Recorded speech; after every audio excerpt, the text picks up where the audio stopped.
Hey everybody! Today I'm talking about amygdala hijacking. Maybe you have heard this term before. Maybe you're like, what the heck does it mean? I'm gonna tell you. So it's basically when it's a it's your physiological, your body's response to trauma. So bajillions of years ago, our bodies it was established that we were equipped with a fight or a flight response. Think about like caveman times. If there was a threat, like some type of animal or something like that, your body was like, okay, we're gonna either fight this animal or we're going to run the heck as far away from it as far as possible. So that's in your brain. That's wired in your brain. It's just part of our makeup as human beings.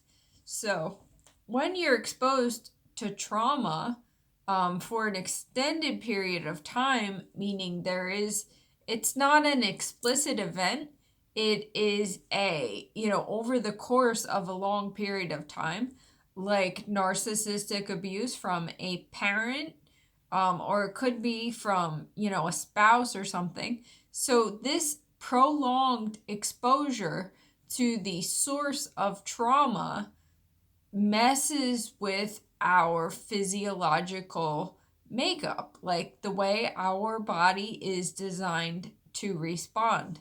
So because this stressor is not an isolated incident, it's occurring regularly, pervasively over a long period of time, that fight or flight response that's wired into our brains never stops. It never gets a rest.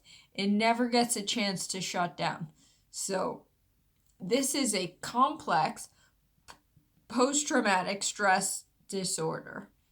So this is what in the book, I'll link it below, Pete Walker, he discusses complex post-traumatic stress disorder as a result of narcissistic abuse. I myself was raised in a toxic environment with a narcissistic mother, an equally toxic, enabling, supportive father, supportive of the narcissist, not of anyone else. And so my body just suffered such consequences from this exposure. So basically, instead of an isolated incident where your body needs to brace itself to fight or to fight or to run away, so your body is instead just stuck in this horrible cycle of defending yourself, essentially, because you never know when you're going to be attacked by your toxic family. You never know when the narcissistic rage is going to occur, when there's going to be an incident where you are, vulnerable to their attack. It's just you're constantly on alert. So your amygdala hijack is it's compromising this instinct that we are all equipped with. Instead of a specific fight or flight response, it's on all the time. That is an amygdala hijack. So your amygdala is the part of your brain that decides fight or flight. But the hijacking of this defensive mechanism is when it's just gone awry. It's just always on alert. You never rest. Your parasympathetic nervous system never gets to kick in, never gets to rest. So your body undergoes this excessive exposure to a stressor. The result can be physical, it can be emotional, it can be anything. because we are not designed to endure this type of, this constant cycling of, being on guard, being alert, having to respond to a traumatic stressor. So, a lot of people that have been exposed to trauma develop physical issues, myself included, being in the wheelchair here. A lot of people, develop autoimmune issues or, pain or just anything in that realm. Obviously, also, mental and emotional factors will be problematic as well. So, an amygdala hijacking is when your body, you never get to rest from your fight or flight response.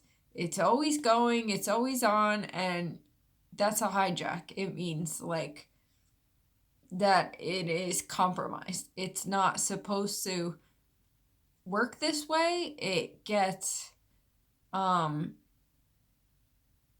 it's constantly cycling. It's constantly putting you in a position where, and obviously you do not know that this is going on. This is just an autonomic response from your body. So I hope that helps.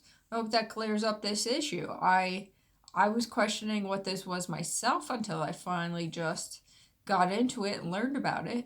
But a narcissist, just constantly cuts you down.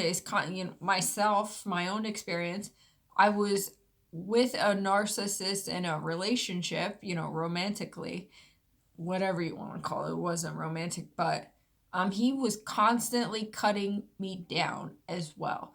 Just like my narcissistic mother and toxic father. They were always cutting me down. Always, like, that's, I think, one of the most awful things about a narcissist is that they turn you against yourself. So when they're not even around, you're still being targeted. You're still cutting yourself down because they've established this dynamic. So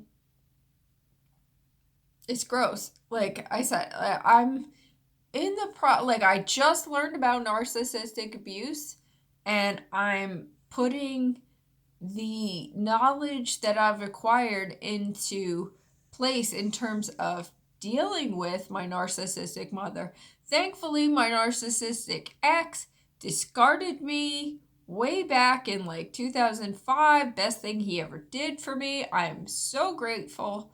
But he did his damage too, and he just piggybacked off of my narcissistic mother, my toxic upbringing. It was very easy for him to do that because the groundwork was already laid. I still have it in me, and I'm trying to undo it with everything I have. I have it laid within me that I am flawed, that there's something wrong with me, that I am bad, that I'm a bad person, that I cause problems, and all of this. So he piggybacked off of that groundwork that was laid by my toxic family. And make no mistake, your parents, they're the first ones in this world that have access to you. When we're born, we are vulnerable, we're impressionable, we are just blank slates. And when a narcissistic parent gets in there, they really screw you up. I will always, I'm trying not to, but I've always questioned myself. I've always second guessed myself, my decisions. Even though I think I'm a great person now, I'm finally coming to terms with that because I strive to embody everything that my narcissistic mother is not. Everything that she is, I want to be the opposite. So I think that's making me into a great person. And I treat others with respect and kindness. And I have genuine happiness for people that do well around me. That is the polar opposite of what you get from a narcissist. So, amygdala hijacking is when your fight or flight response in your brain never shuts off. It is due to prolonged exposure to trauma, which is what happens when you grow up in a narcissistic home, in a toxic environment, or if you're with a narcissistic partner for an extended period of time. This can be a marriage, it can be a relationship, it can be a friendship, it can be anything. But any prolonged exposure to a narcissist is toxic to you. It will hurt you and impact you, mentally and emotionally, but also physically. If you like this video, give me a thumbs up. That would be awesome. Subscribe to my channel. That would be great.